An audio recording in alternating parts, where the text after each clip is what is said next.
On an open ground,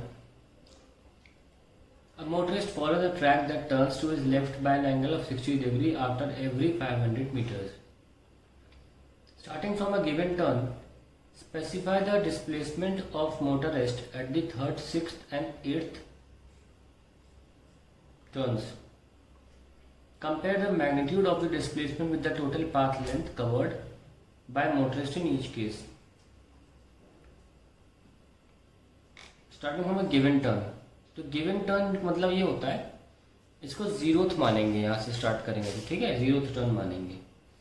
आपने bike यहाँ से स्टार्ट करी तो आप इसको पहला टर्न कैसे मान सकते हैं कि नहीं, बड़े नॉर्मल कॉमन सेंस की बात है। इसको फर्स्ट टर्न नहीं मान लेना, पूरा क्वेश्चन गलत हो जाएगा। नहीं तो ये क्वेश्चन बहुत लोग गलत इसलिए करते हैं कि वो जहाँ से स्टार्ट करते हैं उसी को पहला टर्न मान लेते हैं। अगर गाड़ी यहाँ मान लेते पार्क करी हुई है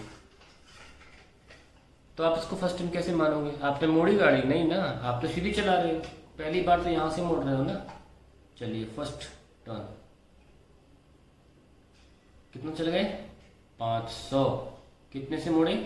60 से। ये आया सेकंड टर्न। फिर आप 60 डिग्री से मुड़ गए, ये लो, यहाँ से सीधे जाने के बजाय आप टर्न हो गए 60 डिग्री से। अब आया आपका थर्ड टर्न, यहाँ पे रुके, यहाँ क्वेश्चन सॉल्व करना है। तो ये 500, ये भी 500 और ये भी 500। डिस्प्लेसमेंट क्या होगा ये? अब एक साथ तो निकाल नहीं सकते ना, पहले ये मान लो ये ए है, ये बी है, ये सी है, ये डी है, पहले इसको सॉल्व कर लो। अब देखो ये एंगल कितना है? 120। ये कितना है? 60। पर हमें एरो ऐसे दिया हुआ है।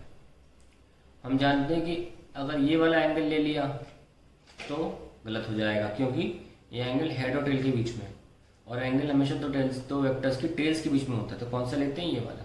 अलग से निकाल लें इसको, ए बी और बी सी।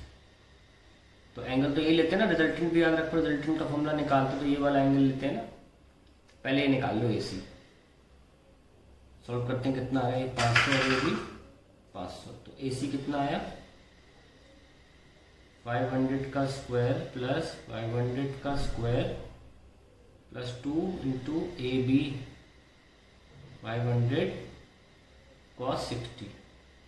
cos 60 से 2 कैंसिल हो गया, cos 60 1/2 होता है ना। 500 स्क्वायर 500 स्क्वायर 500 स्क्वायर 3 बार लिखा है तो 500 बाहर आ जाएगा और अंदर 2 3 आ जाएगा। अब इसमें सी डी भी जोड़ना है, वो 500 है। अब फर्दर ये तो मिल गया हमको, कितना आया? 500√3।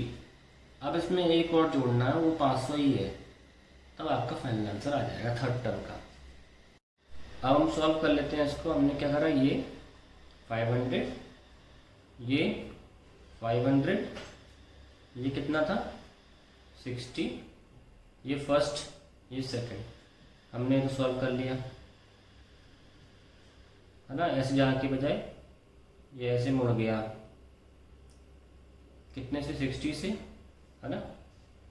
और नोटिस करें तो कितना आ रहा है ये? एक ये वेक्टर है और एक ये वेक्टर है, 500। हमें अब ये निकालना है इस बार। ये 60 है, ये कितना हो जाएगा? 120। This will be 30 and this will be 30। And how much this is? I don't know what is this. x ले लेते हैं और ये कितना है? 60 है ना। अभी तो स्ट्रेट लाइन है, so we can simply add the 2, add the 3, 30 plus x plus 60 will be 180। तो x 90 डिग्री आ गया ना, तो ये 90 डिग्री है। 90 डिग्री पे हम कैसे जोड़ते हैं? बहुत सिंपली जोड़ लेते हैं ना, ए डी और ये कहते हैं ए बी और सी। ए डी हो जाएगा A C square plus C D square. 90 degree पे ऐसे जोड़ते हैं ना, पाइथागोरस वाला। 500√3 का square plus C D square plus 500 square. तो आप सॉल्व कर लीजिए। 500 स्क्वायर इंटू 3 प्लस 1। तो 500 मैंने अभी कॉमन नहीं लेना चाह रहा, अब ले लेते हैं। 500 बाहर ले लो, square root of 3 plus 1 that is 1000। ये आपका डिस्प्लेसमेंट थर्ड टर्म में फाइनली आ गया। अब हमें 6 टर्न पे निकालना है। लेट अस सी, ये आपका 0th टर्न था, ये पहला टर्न आया, ये दूसरा ही आपको ये 6 टर्न मत निकालने लग जाओ, इतना सारा टर्न्स आ जाए। 3 तो चलो ठीक था, 6 7 8 इतने बड़े बड़े नंबर पे पहले पता करो कि ये कौन सा पॉलीगन बनेगा। ये तकनीक होती है इस क्वेश्चन सॉल्व करने की। तो आप देख सकते हैं कि 60 डिग्री है, दो वर्टिसेस के बीच में एंगल कितना 120। तुरंत पता होना चाहिए, बचपन में पढ़े हो कि ये हेक्सागन होगा, ऐसा नो, क्योंकि जब इसको आप डिवाइड करोगे ऐसे तो फिर आप देख सकते हैं कि इक्विलैटरल बन रहा है और सेंटर पे 60 डिग्री एंगल सबटेंड हो रहा है। हालांकि इस एंगल से ही पता लगा सकते हो कि ये पॉलीगन हेक्सागन है। तो हेक्सागन में आप देखिए छठे टर्न के बाद क्या होने वाला है, ये देखो फर्स्ट टर्न, आप हेक्सागन बना लो, सॉरी हेक्सागन बना लो पहले, लो हमें पता तो लग गया ना हेक्सागन है, तो हमारे लिए आसान हो जाएंगी चीज़ें। यहाँ से मान लो स्टार्ट किया 0 1 2 3 4 5, यही 6 हो गया। तो डिस्प्लेसमेंट क्या हुआ, तो पहले पार्ट में लग रही है थोड़ी सी कैलकुलेशन, बाद में तो 0 हो गया ना डिस्प्लेसमेंट, वहीं आ गए। अब 8th टर्न बना रहे हैं तो 1 वाला 7th हो जाएगा और सेकंड वाला 8th टर्न हो जाएगा। तो 8th टर्न में कैसे सॉल्व करना है, वही A B C A D third term निकालते वक्त सॉल्व किए थे ना AC, वही करना है बस। तो थर्ड पार्ट में 8th टर्न का आंसर आएगा AC वाला जो आंसर है, AC विल बी 500 का स्क्वायर प्लस, यहाँ लिख लो 500 का स्क्वायर प्लस 500 का स्क्वायर, दो है ना, दो टर्न है ना, और एंगल कितना है 60 degree plus 2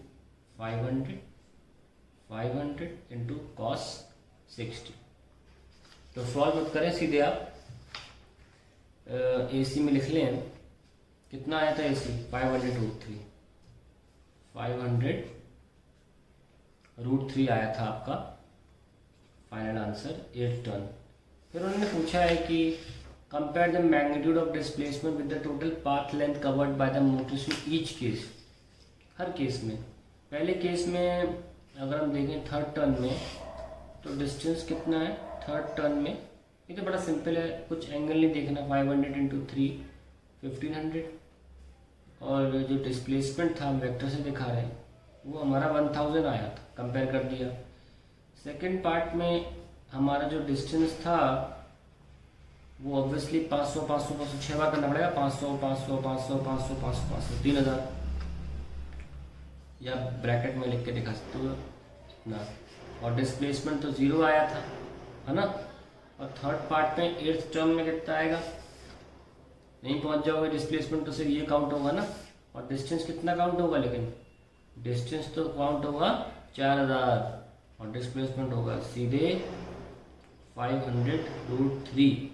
so that is the end of the question.